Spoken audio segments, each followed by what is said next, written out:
We are back live here on Build, Grow, and Enjoy, the BGE Radio Network out of Atlanta, GA. You can get more information at buildgrowandenjoy.com.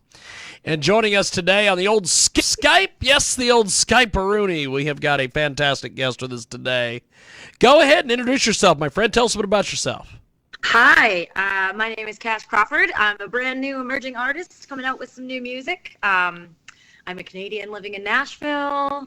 I mean, that's kind of me in a nutshell. That's awesome. That's awesome. Yeah. So, how did you get into the music business? Well, I think I was kind of born with it, if that makes any sense. I've been singing since I was 2 years old, and it's kind of something that I've just always done. And I was able to find my way kind of through singing in church and all that kind of stuff, and just kind of ended up making my way to some bigger cities and connecting with who I connected with, mostly by accident. And now I'm here doing it full time. So you have got some amazing music out there. How do people get in touch with you on social media, websites, all these things? Yeah, so I have a brand new website. It's all shiny and pretty. It's cashcrawfordmusic.com. And then you can find me on Instagram at Cash Crawford. I have a TikTok these days, and that's Cash Crawford Music. That's awesome. It's mostly just me doing silly things. And then Facebook is Cash Crawford as well.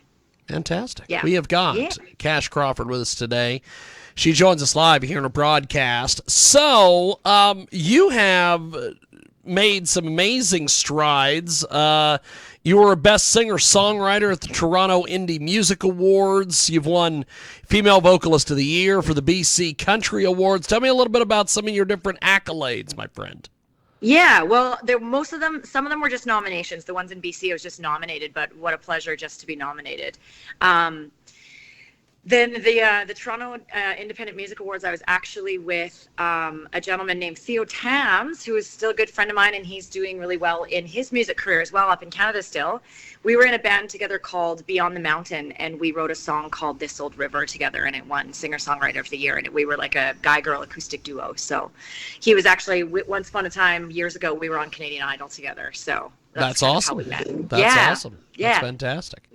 So, tell me about some of your musical heroes and influences. Well, I mean, obviously, I think it's, if you know anybody or know anything about some of the stuff that I have out already, I have a song called Stevie, and obviously Stevie Nicks is one of my heroes, and I hope that I get to meet her one day. But I think as far as influences goes, it's definitely very eclectic. I grew up listening to music. My parents are big music people, and so I've listened to pretty much everything. Fleetwood Mac I grew up on, Garth Brooks I grew up on, and then more as an adult when I kind of started getting into my own music stylings. I love Chris Stapleton. I've always loved Adele, Whitney Houston, Brandy, Mariah Carey, and then more recently like John Mayer and HER have been a couple of my favorites as well. Kings of Leon, stuff like that. So that's awesome. A little all over the place, yeah. So, being Canadian and ended up in Nashville, how did this transition go for you? It was interesting. I actually came down in August of 2016, and I drove down from Vancouver, British Columbia. It was a 5-day drive. I had a old crappy little Mazda Protege, and I put 2 suitcases in the back of my car and never came home. So, wow. So I was just able to kind of figure out how to make it work to stay here, because once I got here and actually like was able to start creating some relationships and get my feet wet in the music biz down here, I was like, no, I can't leave. So I just figured it out. Yeah. That's awesome. So I just figured it out, kind of put one foot in front of the other and took some baby steps, and here we are in 2022. So.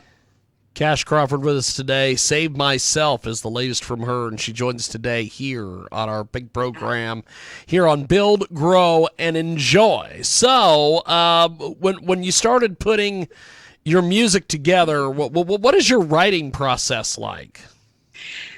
Honestly, I think every song has been completely different.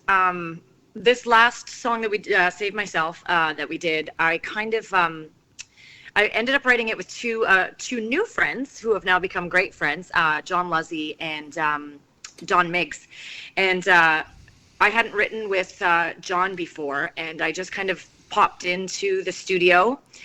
I had sent them a couple of ideas for lyrics. I kind of had been going through some personal stuff and really wanted to express all of that, but also I'm quite a poetic person, so I wanted to keep some of my poetry and some of the things that I resonate with in there as well. And by the time I got to where they were going, where we were all meeting, they kind of had some of the track built already. I just absolutely loved it. They were going in the exact right direction, and then we just kind of all sat down and wrote the lyrics together and pulled from my ideas, and here we are with the song completely done, and I'm super excited about it. It's definitely it's one of the best songs I think I've ever written. That's awesome. That's awesome. Yeah. So tell me a little bit about collabing and doing all the different things down there in Music City.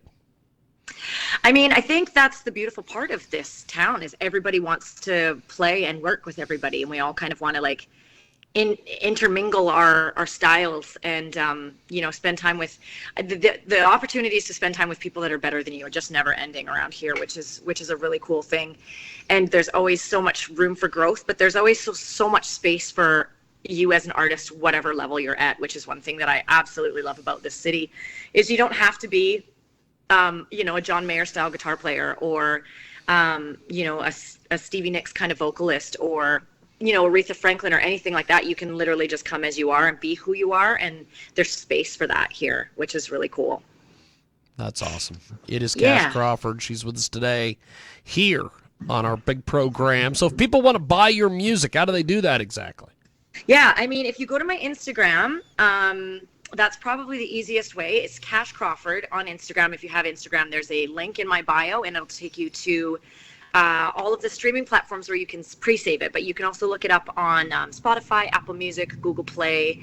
I'm on pretty much all of the streaming sites and stuff like that. So that's awesome. Yeah. That's awesome. So when you decided to do this music thing, did you think you would ever get to some of the different points that you have so far? I mean, it's kind of you just kind of have to. Right now I'm kind of rolling with the punches because I think each day is kind of a little bit more and more shocking on how quickly people are picking up this song and how people are loving it so much. And I expected it to happen with my third or fourth single, or I was hoping, because you never really put a lot of expectations on the first. It's kind of just a good way to get your feet wet and get your name out there. But yes, this song people are just loving it and resonating with it so much more than I ever thought they were going to. And I'm finding myself having to catch my breath a lot in a very, very good way, but kind of like, whoa. Does that make sense? Like I'm kind of awesome. Overwhelmed at how fast it's moving. Yeah. So talk to me about some of the different people that you work with down there in Nashville. I mean, I kind of work with everybody all over the map as far as like bigger names to people that nobody would know. I've been able to write with a couple of friends. One of them, who is a good friend of mine now still, his name's David Tolliver. He's written for Tracy Lawrence and Tim McGraw and all kinds of stuff like that. And then right down to, a couple of friends that are still kind of getting their feet wet here in the writing scene and who don't even write, they just play. And then a very, very good friend of mine who I think you may have chatted with, but I'm not entirely sure. His name is Ross Flora. I play with him down here. Yes. Yeah. We had him on as well. So he's fantastic. Yeah. He's like a brother from another mother, that one. He's like I always joke and say he's the little brother I never really wanted. Although awesome. He's lovely. But I get to play music with him 2 or 3 times a week. So we have a really cool little duo that we do downtown on Broadway here. That's kind of how we make our living. So it's been a really fun way to make money and get the bills paid. So it really varies. I've gotten to spend some time with some really big people in really big rooms and some really small people in really big rooms. And yeah, it's kind of all over the place here. It's a wonderful mixing pot of people from all different walks of life. Well, I'll tell you, it is quite amazing. So what exactly do you have as far as goals for the summer into the new year? Well, right now, like I said, I was just thinking that this was going to be kind of like a 1, 2, 3 single, and then we'd be able to get on some tours and stuff like that. That was initially the goal, but it's looking like it might move a little faster than that. So I'm hoping to get on some festival tours. I was expecting that to happen next year, but Lord knows it might end up happening this year. Who knows? Some festival tours, some stadium shows, eventually opening for some of my favorite acts would be really cool. Getting some some songs in a movie would be rad. Just kind of things like that. Those are kind of the goals moving forward. And, eventually I'd like to fill out the Ascend Amphitheater, which is just down the street from my place here. I'd like to fill that out on my own as a headlining artist one day. That's awesome. That is fantastic. Yeah. So, you've worked with all sorts of different people. Talk to me a little bit about your social media. Just give me your thoughts on this. What do you do with it? How do you do it? Just talk to me about the whole thing. Well, social media is something I wouldn't consider myself very tech savvy. So social media is something that I need a lot of help with, and I'm constantly asking my team how to do things. I'm slowly but surely learning TikTok. It's taking me a long time, but I'm working on it, and it's I find it's actually a really cool way to connect with people you may not have ever been able to connect with before. I've been able to get on some really cool podcasts with some friends people that I call friends now up in Canada that I would never be able to have been a part of if not for things like Instagram and stuff like that. So I think it's one of those things where I don't love all of the time it takes to put things on social media, but the results that you get back and the connections that you're able to build make it all worth it. So, yeah. That's great. Great. So, where do you see yourself in 5 years? Ascend, hopefully. The big amphitheater. There, I'd love to be, just doing some tours, doing my own music, being able to sell out some shows. I'd love to be able to sell out a place like the Ryman amphitheater, or not amphitheater, the Ryman. Wow, it's slipping my brain what it's called, but you know what I mean. The big mother church down here in Nashville. I'd love to be able to fill that beauty of a room there. And I think the ultimate dream for me would be to be on stage and have people singing the words to my song back to me, my songs. So that's awesome. I'm hoping that it makes an impact on people too, right? I mean, I think music has always been such a healing thing, and I'm trying to write songs that are meaningful and that have good lyrical content that people can resonate with and feel some of the things that I've been through and feel and maybe identify with some of those things and help them through their personal journeys as well. So I think that's the main goal. And then hopefully the good side effects are filling out the mother church and, the Ascend Amphitheater and stuff. So that's awesome. So, do you have any plans for any tours or anything or anything going on like that? Not yet. I think that's kind of in the works. I know that we're taking a couple of trips here and there. Ross and I are doing a few things together, separately, but together. He plays for me as well, and I usually sing backups for him, so we kind of are in each other's camps. But I think we're doing some stuff out on the West Coast in the fall, and we've got a couple shows here as far as like outside of what we generally do next week. I think the tours are slowly starting. Things like we're slowly seeing some dates getting added to the calendar, but as of right now, it's slow going, but I have a feeling that's going to shift pretty quickly. So hopefully we'll be doing some tours by the end of the fall. That's end awesome. Of the year. Yeah. That's awesome. So this new song that you've got out there, how can people buy it and get involved with the whole thing?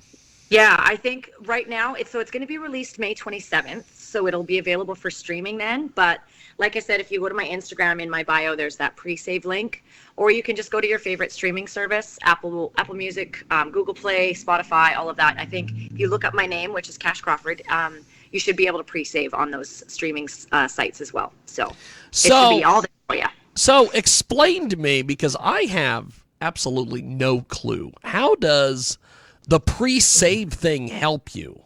I love that you asked this question because I have no idea. Because I got no clue what the hell this is. I've interviewed I don't know how many artists, and they're always, I'll pre-save it. And I'm like, Yeah. How the fuck does this help you? Well, it does. See, that's the thing is I thought too, I was like, I don't need to pre-save anything until I looked it up and I was like, oh, this is actually a really big deal. So what it does is when you go ahead and pre-save it, the day that it's available for release, everybody who has ever pre-saved it up until that point, it'll put me on the charts at a certain level. So because it looks at that day, everything just bumped up. So it actually is quite helpful. Plus, when you pre-save, that gets you a downloaded version and not a streamed version.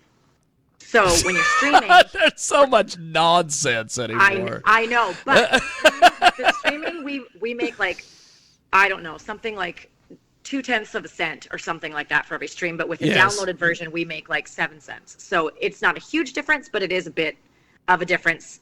It's enough when you're getting enough downloads. It's enough to make a difference. Wow. So, I might get like $6 next week. Who knows?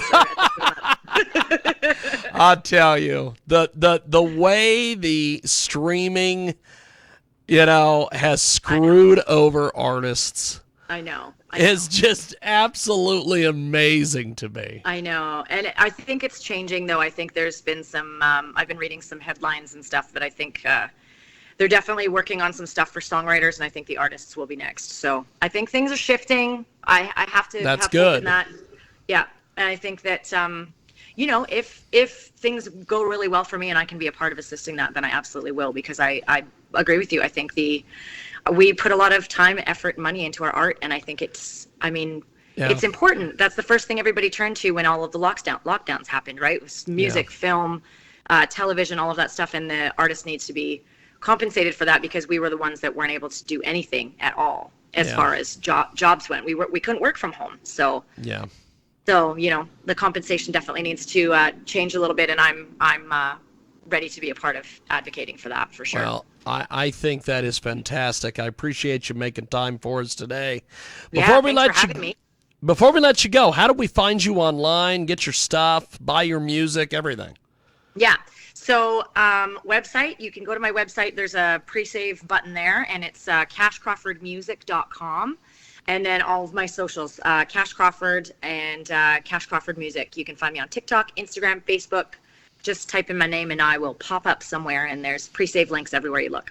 Well, you are great. Yeah, and thank you. One of the things I've always wondered, and I always ask this to the porn stars that we interview that are from Canada, but why is it that all women from Canada are hot? I've never met an unhot Canadian woman. Is it in the water? What is the deal up there? As a Canadian woman, I will say thank you on behalf of all Canadian women.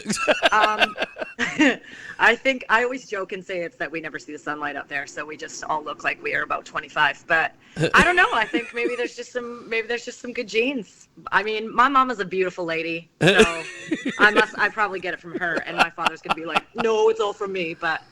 No, I mean, I've got 3 sisters, and they're all gorgeous girls, too. See? So. It's so strange. I don't know. It's amazing. Well, Cass, you have been fantastic. This has been Thank you. Amazing. Thank you. It's been lovely chatting. I definitely want to do this again, and keep me updated on everything, and I will talk to you soon. Will do. Thanks. Take care. Thank you, my friend. There she goes, Cash Crawford, and she is amazing. She was having a lot of fun. We were having a lot of fun with her, and check out our website at themic.fun for the video.